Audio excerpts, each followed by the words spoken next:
Hey, Hans, and welcome back to season 3. Thank you so very much for being here with me. Listen, 2020 and the beginning of 2021 has brought us a lot of things, but one that was a phenomenon was called Bridgerton. And let me tell you, it took us all by storm. Although I'm not sure why it took us by storm because Shonda brings the heat in everything that she does. But I do have to say that seeing people representing you in a positive and regal manner, it's just, I don't even have the words for it. It's just woo child. But the side note is this is not going to be a complete recap of the show. We're just using it for context. So just hold on. We're going to go somewhere. Okay. Let's just have a little chat. And we're going to jump in feet first with that chat, okay? The first thing that you'll notice in Bridgerton was the objectification. Women had no autonomy over who they marry, over their finances, over any part of their lives, actually. And then the second thing that we noticed was the false sense of flawlessness, how we had to be well put together physically and able to perform on a moment's notice. And then the last thing was classism. And woo child, that polite society was enough. But the one thing that I wanted to kick around was Lady Daphne and her coming into her own. Even though Eloise was my absolute favorite, I love how Daphne took charge of, asked for, fought for, and got all the things that she wanted. So my question is, why have women been taught for so long to be seen and not heard? And then why was it normalized by other women? But I digress. I told you to hold on. So if you will, take this little journey with me, okay? So you guys know that I love always having a good thought-provoking question and some meaningful conversation, right? Exactly.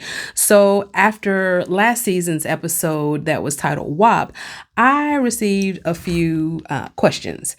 And well, if you know what they say, ask a question because 9 times out of 10, if you have that question and need an answer, somebody else does too. So I'll say to you, don't stop DMing me. I absolutely love it. I love reading your comments, getting your chats. It's absolutely amazing. All right. So let's get back into it. Okay. All right. Did we notice how Daphne's mom sent her out into the world? Pretty much naked and blindfolded. That poor child. And I put emphasis on the word child. She had no idea about her body, how it worked, how even a woman got pregnant, but she was set up to be married. Go figure. But I do thank God for her conversation with her lady in waiting and her conversation with the Duke. His grace. Yes, God. But again, I digress. How is it, if you would tell me, that a woman is supposed to go from sweet virgin princess to I am woman, hear me roar in a matter of minutes? Is there something that is magical that's supposed to happen once a woman says I do? I mean, I'm totally befuddled as to what parents are so afraid of when it comes to the sex talk. Sex is a natural human act and it should be treated as such and spoken about as such. It's not taboo. If your child is old enough to ask the question, then they're old enough to get an answer that's on their level, of course, on their level. Okay. So stop sending your kids out here with no guidance. I mean, we don't send them out without any driver's license or insurance when they get a car. At least I hope you don't anyway. Okay. Again, digress. Okay. But we talked about those questions, so let me go ahead and get into them, okay? The first question is, how do I get a partner interested in new things? Well, the first thing I say there is to know your partner. You have to approach them in a manner where they don't feel attacked or belittled or degraded, but also where you know that whatever that thing that you guys are discussing, you let your partner know that it means a lot to you and that you actually want to be heard, and not in a hurting way. Okay. In some instances, it may take a little patience or a little more than normal. It may take a few more conversations than normal to get your point across. But generally, your love for each other will trump any negativity that came up in that conversation, and you guys can actually work through it. And if they're not into the thing that you're into for that moment, I would say don't be disrespectful to yourself or to your partner, but start to venture out to do some of those things still. Find a group or a friend that's interested in some of the activities and just go for them. Do those activities. Now, with the activities, what I'm talking about is things like skiing and bowling and tennis and things like that. Simple things. And soon after those two things or those things happen, two things will happen.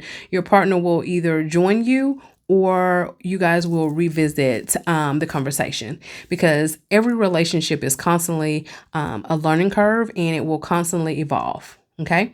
But I do want you to remember that there is compromise that has to be made by both parties, because there is never a time that only one person is getting what they want.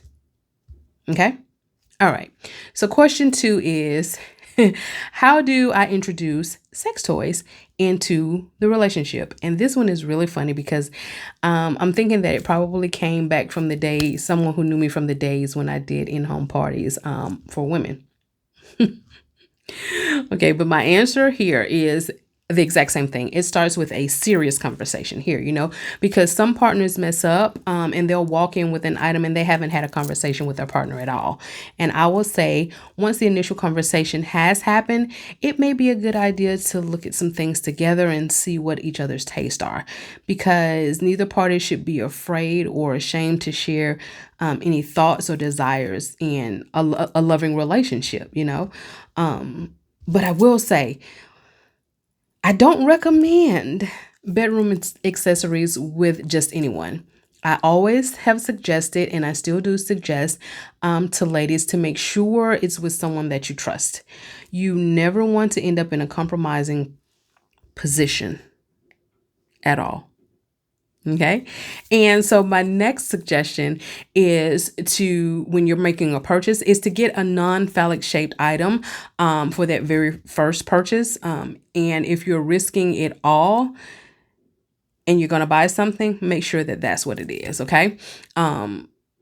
And when you come in, try to say that you got something for us and not just something for yourself, because you can run into questions like, am I not enough? Do I not satisfy you? And you never want your partners to feel as if they are either of those things, not enough or not satisfying you. But there is a little caveat here, right? If you do get something for yourself, you cannot say that to your partner. Okay. Another thing, you may find out that your partner would rather not use anything at all. And at that point, find out if they mind you purchasing something that you can use on yourself, or if it's something that they would mind using on you during times of intimacy. Okay. And keep in mind that most partners enjoy a response from their partners. Okay. Whew. You guys have me feeling like Dr. Ruth and Sue Johansson sitting here today. Okay, so the third and the last question is, how do I keep things going in a long-term relationship? Well, that one, there are a few ways here, probably about 5 that I'm going to give you, but they're not anything new at all. Nothing new at all. The first one I say, send sexy text messages or just straight up sext. Just straight sext if you're comfortable with it. The other thing is date night, because you always have to make time. Date nights are very, very important. The third thing that I will say is lingerie. No matter how they may say it's not necessary, if it makes you feel sexy and confident, go for it. Absolutely go for it. And the fourth thing I would say is cook together. You can try doing that. For some reason, I don't know why, but mixing ingredients together makes hormones and emotions fly, but whatever works. Okay, whatever works. And then the last thing are massages. You can either do a personal massage or go and get professional couples massages. Those are always good. Also, if it's at all possible, try to find out what your partner's love language is. That would be spot on to getting them to feel love and to keep the sparks flying, especially when they see that you're making an effort. Love will definitely be reciprocated. Definitely be reciprocated. Okay. So now what I need for you guys to do is go and talk to your kids about his and her body. if you can. And if you can't, let them take a health class, or any class for that matter. Let them talk to somebody that you trust and that they trust. But we have to stop acting like sex is a dirty and nasty thing. There's no such thing, okay? All right?